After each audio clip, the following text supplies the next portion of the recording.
Last time I told you where I came from. A small apartment, no heating. A father who worked himself to exhaustion for 30 years and had almost nothing to show for it. Today, I'm going to tell you about the day everything got worse. The day my father lost his job. I was 13 years old, and without knowing it, that day changed my entire life. It was a Tuesday morning in 1981. I remember because my father never came home for lunch. He always ate at the factory. But that day, he walked through the door at noon. He didn't say anything. He sat down at the kitchen table. My mother looked at him. He looked at his hands, and then he said 3 words. I lost it. That was all. 3 words.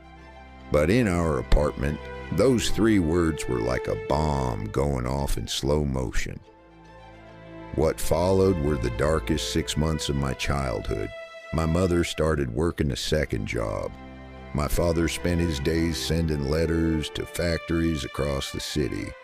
I watched him, this proud, disciplined man, shrink a little more every week. Not because he was weak, but because his entire identity was built around one thing: his job, his income, his ability to provide. When that was taken away, he didn't know who he was anymore, and I watched that. I studied it. At 13 years old, I made a mental note that I never wanted to be in that position, ever.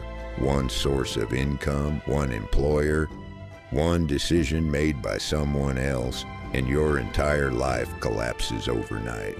That was the second lesson, and it is one of the most important ones I will ever share. Here's what my father's situation taught me about money. Income is not wealth. My father had income for 30 years. Every month money came in. Every month it went out. Rent, food, bills, repeat. When the income stopped, there was nothing left. No savings worth speaking of. No assets generating money on their own. No backup, nothing. He had confused earning money with having money. They are not the same thing. Earning money is what happens when you work. Having money, real money, is what happens when your money works. My father never made that transition. Most people never do. Wealth is not your salary. Wealth is what remains when your salary stops. During those 6 months, something unexpected happened. My mother, with no financial education, no business background, started selling homemade food to neighbors.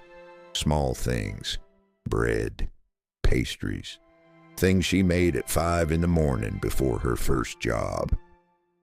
Within 3 months, she was making more from that than from either of her jobs. She didn't call it a business. She didn't have a plan. She just saw a problem and solved it. But what she created, without knowing the word for it, was an asset. Something that generated income independently. Something that didn't stop when she stopped. I watched my mother accidentally discover the most important financial principle in the world, and I never forgot it. That period ended. My father found work again. Life returned to normal. But I was not the same. I had seen with my own eyes the catastrophic fragility of depending on a single source of income. And I had seen with my own eyes what a small asset, even a kitchen table business, could do for a family. From that point on, I had one obsession. How do I build something that cannot be taken away? Not a job, not a salary, something real, something mine. I was 13 years old, and the education that would eventually build my fortune had officially begun. In the next episode, I will tell you about the book I found at 16, a book that was not in any school curriculum, a book that answered every question I had been asking since I was 8 years old.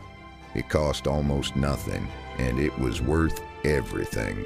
I am Victor Vale, and I will see you in episode 3.